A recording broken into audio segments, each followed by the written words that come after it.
হে জগতবাসী, আজ আমি শামীম আলী চিশতি আপনাদের সামনে একটি আলোচনা নিয়ে আসলাম। সেই আলোচনাটি হলো যে আমাদের এই মানব দেহটি আল্লাহ সৃষ্টি করেছেন। তবে এই মানব দেহটির মধ্যে বড় বড় 9টি ছিদ্র আছে। বড় বড় 9টি ছিদ্র আছে।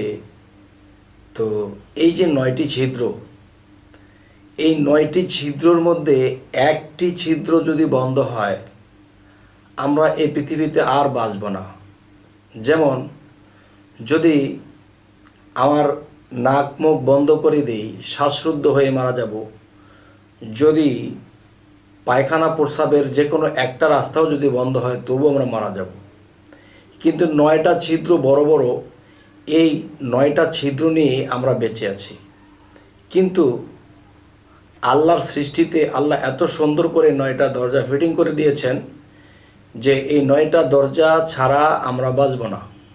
তবে আমরা যদি চাই যে আরও কয়েকটা ছিদ্র আমরা করে দেব, আর একটা ছিদ্র যদি আমরা করি, তাহলে আমরা এই পৃথিবীতে বেঁচে থাকাই অসম্ভব। তাহলে আল্লাহর উপরে কখনো আমরা মাতাব্বরি করতে পারবো না। যেমন যে আল্লাহ 9টা ছিদ্র দিয়েছেন এবং এই 9টা ছিদ্র দিয়ে কাজ চলছে। এবং দেখা যায় যে মানুষ যখন কোনো গোলযোগের মধ্যে পড়ে গেছে, কোনো গণ্ডগোলের মধ্যে পড়ে গেছে, কেউ শত্রামি করে একটা গুলি করে দিয়েছে, যখন গুলি করে দিল তখন কিন্তু তার শরীরে ছিদ্র হয়ে গেল। যখন ছিদ্র হয়ে গেল তখন 9টা ছিদ্র আছে, মানুষ মারা যায়নি, বেঁচে আছে। আরেকটা ছিদ্র গুলি করে দিল বা কেউ চাকু মেরে দিল, তখন দেখা যায় একটি বা দুইটি ছিদ্র হয়ে গেল, আমরা আর পৃথিবীতে বেঁচে থাকতে পারবো না। হ্যাঁ, আজকের এই আলোচনাটি করার যে উদ্দেশ্য সেটি হলো যে এই 9টি দরজা কোনো এক সময় বন্ধ করতে হবে। আর সেটি যদি বন্ধ না করা হয়, তাহলে কিন্তু কেউ আল্লাহকে দেখতে পারবে না। তা যেমন একটি কথা আছে যে এই 9 দরজা বন্ধ করে আধার করে দেও রোশনী, মন যদি কারো হইতো সুজন, থাকতো আপন ঘরে, জ্ঞানের বাতি জ্বলে উঠত ঘোর অন্ধকারে। হে জগতবাসী, তো আজ আমি যে কথাটি আপনাদেরকে বলতেছি এবং বোঝানোর চেষ্টা করতেছি সেটি হলো যে এই 9টা দরজা যখন আমরা খুলে আছে, আমরা চলতেছি, খাইতেছি, হাসতেছি, কাজ করতেছি, বিভিন্ন কিছু করতেছি, আমাদের কোনো সমস্যা হচ্ছে না। তবে এই দরজাগুলো আমাদের একটা সময় বন্ধ করতে হবে। যেরকম যে মানুষ চলে ফিরে খায়, সমস্ত কিছু করে যায়, কিন্তু দেখা যায় বিভিন্ন ইবাদতও করতেছে, কিন্তু আল্লাহর দেখা নাহি পায়। তবে কখনো কখনো প্রেমের জোরে, ভক্তির জোরে আল্লাহ বান্দাকে সাক্ষাৎ ঘটিয়ে দেয়। কখনো কখনো আল্লাহ কারোর জন্যে কঠোর হয়ে যায়, তখন আল্লাহ তাকে দেখা দেয়, অনেক কষ্ট দিয়ে তাকে শুদ্ধ করে একজন সিদ্ধ মানুষ বানিয়ে তখন আল্লাহ দেখা দেয়। দেখা যায় কেউ সিদ্ধ হয়েছে প্রেমের জোরে, ভক্তির জোরে, কেউ সত্যের জোরে, কেউ আল্লাহর ইমানের জোরে, আবার কেউ এসব করেছে যতটুকুই হয় না, তার 6 রিপু তার কথায় চলে না। তখন কি করতে হবে? দেহের মধ্যে 9টি দরজা, এই 9টি দরজা বন্ধ করে আধার করে দেও রোশনী, মন যদি কারো হইতো সুজন, থাকতো আপন ঘরে, এবার জ্ঞানের বাতি জ্বলে উঠত ঘোর অন্ধকারে। হে জগতবাসী, যে 3টি সাধন, এর মধ্যে রেচক একটি সাধন, পূরক একটি সাধন এবং কুম্ভক একটি সাধন। রেচক, পূরক, কুম্ভকতে লুপ্ত করো কাম্বিকার। যারা এই রেচক, পূরক, কুম্ভক এই 3টি প্রকারের সাধনা করবে, তখন তারা প্রেমের দিকে মন রাখতে হবে, কামের দিকে মন দেওয়া যাবে না। কাম থাকিতে খুলবে না প্রেমের ঘরের তালা। যদি কেউ ঠিক রাখতে পারে তবে আল্লাহ তার গলায় পরাবে মালা। এর আগ পর্যন্ত আল্লাহ দিতে থাকবে সেই বান্দাকে জ্বালা। তো আরেকটি বিষয় হলো, মানুষ যখন সাধনা করে তখন এই সাধনা শব্দের অর্থ কী? সাধন বিষয়টা কি? যে অসাধ্যকে বাধ্য করার নামই সাধনা। একটি মানুষ মাটির দেহ নিয়ে মাটির উপর দিয়ে পাড়াইয়া চলতে পারে, কিন্তু মানুষ যদি সাধনা করে, মানুষ যখন সাধনা করে তখন কি হয়, যে একটি মানুষ বায়ুর উপরে ভ্রমণ করতে পারে, বায়ুতে চড়তে পারে, সেটিও একটি সাধনা। আর একজন মানুষ বায়ুর উপরে দাঁড়িয়ে থাকা অসাধ্য ব্যাপার, আর এই অসাধ্যকে যে সাধন করেছে, অসাধ্যকে যে বাধ্য করেছে, সেই অসাধ্যকে সাধ্য করার নামই হলো সাধনা। তবে হ্যাঁ, যে বিষয়টি বলতে চাই, যে বায়ুতে ভ্রমণ, সে নিজের দেহকে নিয়ে যদি দাঁড়িয়ে থাকতে নাও পারে সমস্যা নেই, কিন্তু তার আত্মাটা বায়ুর সাথে ভ্রমণ করবে, এবং সে যখন নিদ্রা যাবে, যখন ধ্যানের করে যাবে, তখন তার আত্মাটা বিভিন্ন জায়গায় চলে যাবে, গিয়ে ঘুরে আবার আসবে। সেটি হলো কেমন, যে প্রেমের মানুষ বলে তারে এই পিঞ্জর হতে ছেড়ে গিয়া ঘুরে আবার আসতে পারে, এই দমের কোঠায় চাবি দিয়া হাস্তিকে নেস্তি করিয়া ফানা পিল্লার হালে গিয়া শ্রীকলা নগরে, এবার পরম বন্ধুর হবে দেখাবার জগ শহরে।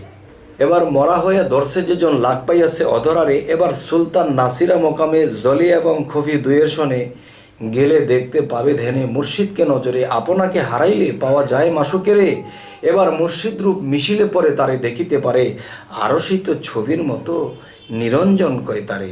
একবার যদি কেউ তাকে দেখতে পারে, তখন আল্লাহর অনেকটা পথ সে অগ্রসর হয়ে গেল, পেয়ে গেল। তবে কেউ যদি ভাবে নিরঞ্জনকে যদি কেউ দেখে তবে কি হয়ে গেল, না বাবা। একটি বাহ্যিক উদাহরণ আমি দেব। যদি কেউ এক জায়গায় বিবাহ করবে, একটা মেয়ে দেখতে গেছে, মেয়েকে একটি ছেলে দেখেছে বলেই কিন্তু সংসার করা যাবে না। এই মেয়েটিকে দেখেছে এবং দেখা যায় তার সাথে তার বিবাহ হবে, সম্পর্ক হবে, এরপরে তার সাথে ঘর সংসার হবে। তাহলে কেউ যদি নিরঞ্জনকে এক নজর দেখে, তা দেখলেই হয়ে গেছে তা নয় বাবা। তাকে শুধু দেখা হয়েছে, কিন্তু তার সাথে সম্পর্ক হয়নি। তাহলে দেখলেই যদি মনে করে কেউ দেখা হয়ে গেছে, আরে দেখার পরে তো সম্পর্ক নাও হতে পারে। সে আমার কর্মকাণ্ডে, আমি অসাধুভাবে চলেছি, আমার সাধন ভালো ছিল না, আমার চলাফেরা ভালো ছিল না, আমার কোনো কিছু ভালো ছিল না, তখন সে আমাকে ত্যাগ করে চলেও যেতে পারে, যার কারণে তার সাথে আমার সম্পর্ক হয়নি। হে জগতবাসী, আজ 9 দরজার কথা কেন বললাম? যে এই 9টা দরজা খোলা আছে বলেই তো আমরা 6 রিপুর কথায় চলি, বিভিন্ন খারাপ কাজে লিপ্ত হই, বিভিন্ন খারাপ কিছু করে বেড়াই। আমরা যখন এই 6টা রিপুকে যখন আমরা কন্ট্রোলে আনবো, এবং 9টা দরজা বন্ধ করে যখন রেচক পুরক কুম্ভক এবং এই সাধনাগুলো করব, তখন কি হবে? তখন দেখা যায় যে এই পৃথিবীতে দেখা যায় যে একটা ধানের ক্ষেত বা একটা হালির ক্ষেত বলেছে, তখন সে ক্ষেতের মধ্যে গিয়ে দেখি ইঁদুরে ভরে গেছে, ধানগুলো নষ্ট করে ফেলে। তখন অনেকগুলো দরজা, ধরেন 9টাই দরজা, এই 9টা দরজা মানে ইঁদুরের গর্ত করেছে 9টা, বা এর বেশিও করতে পারে। 9টা দিয়ে বোঝানো হলো দেহের মধ্যে বড় বড় ছিদ্র 9টা। এখান থেকে দেখা যায় যে ইঁদুরগুলো রাতের বেলায় ওঠে এই ধানগুলো খেয়ে নষ্ট করে ফেলে।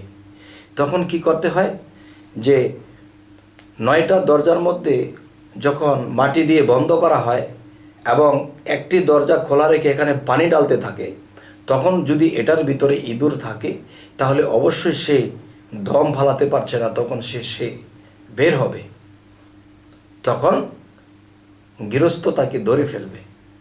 এরকম এই মানব দেহের ভিতরে 9টি ছিদ্র, এই 9টি ছিদ্রকে যখন মানুষ বন্ধ করে সাধনা করতে থাকে, তখন 6টা রিপু দৌড়াদৌড়ি শুরু করে দেয়। তখন দৌড়াদৌড়ি করতে করতে এই 6 শয়তানের লিডার হলো কাম, একটা রিপু। সেই কামকে কে চালায়? এই বায়ুর সাথে সেই কাম শয়তান এখানে বিরাজ করতে থাকে। তাই ফুসফুসে শয়তানের থলি। এখানে দেখা যায় যখন বাতাস বন্ধ করে দেওয়া হয়, তখন সেই শয়তান আর কোনো দিকে যেতে পারে না, তখন শয়তান আত্মসমর্পণ করে। হযরত মুহাম্মদ সাল্লাল্লাহু আলাইহি সাল্লামকে বলা হয়েছিল, হুজুর আমরা মানুষ, আমাদের মধ্যে শয়তান আছে, হুজুর আপনিও তো মানুষ, আপনার মধ্যে কি শয়তান নেই? হ্যাঁ আছে, আমার শয়তান আত্মসমর্পণ করেছে, মুসলমান হয়ে গেছে। তোমরাও সাধনা করো, যেই সাধনাগুলো করলে তোমাদের মধ্যেও 6টা রিপুর মধ্যে যে শয়তান ঘুরছে, সেই শয়তান তোমাদের মধ্যে একদিন আত্মসমর্পণ করবে, তোমরাও মুসলমান হয়ে যাবে। হে জগতবাসী, কোন কোন সাধনাগুলো করলে মানুষের ভিতরে 6টা রিপুর সাথে যে শয়তান ঘুরতেছে, সেই শয়তান আমাকে আমার সাথে যখন সে আহত হবে, তখন সে আত্মসমর্পণ করবে, সেই শয়তান যখন মুসলমান হয়ে যাবে, তখন কি হবে? আল্লাহ কোরআনে বলেছে যে নিজেকে পবিত্র করলো সেই সফল কাম। আর সফল কাম কি? যে আল্লাহ বলেছে যে নিজেকে পবিত্র করলো সে সফল কাম। কেন? তার মধ্যে আল্লাহ বিরাজ হন, তার কালবে আল্লাহ বসত করেন, তার কালবে আল্লাহ বসে তখন তার মুখে কথা বলে এবং যা বলে দেয় তাই হয়ে যায়। হে জগতবাসী, সেই সাধনগুলো অবশ্যই মুর্শিদ ধরবেন এবং মুর্শিদ সেই সাধনাগুলো কি করে করাইতে হবে তিনি দেখাইয়া দিবেন। কেননা নিজের ইচ্ছা করে কেউ দম সাধনা করতে যাবেন না, কারণ দম আটকিয়া মারাও যেতে পারেন। কারণ এখানে গুরু যে কৌশল দেবে, মুর্শিদ যে কৌশল দেবে, এবং সে আপনার দিকে যখন আল্লাহর কুদরত থেকে দৃষ্টিপাত করবে, তখন আপনি সেই সাধনা করে আল্লাহর সাক্ষাৎ লাভ করবেন। আর আল্লাহ দূরে নেই, সে আর লালন একসাথে রয় তবু লক্ষ যোজন ফাঁকে, কিন্তু সে সাথেই আছে, কিন্তু আমরা দেখি না। এই 9 দরজা বন্ধ করে যখন সে সাধনা করতে থাকবে, তখন একদিন আল্লাহ এসে সেই বান্দাকে সাক্ষাৎ দেবে, আস্তে আস্তে সে বান্দা বন্ধুতে পরিণত হবে। হে জগতবাসী, আজ আপনাদেরকে এই কথাগুলো বলেই রাখছি। তবে আমাদের এই চ্যানেলের কথাগুলো যদি আপনাদের ভালো লাগে, অবশ্যই সাবস্ক্রাইব করবেন, বাকি ভিডিওগুলো আপনাদের কাছে চলে যাবে। তো আজ এ বলেই রাখছি, সকলেই ভালো থাকবেন। আল্লাহ হাফিজ।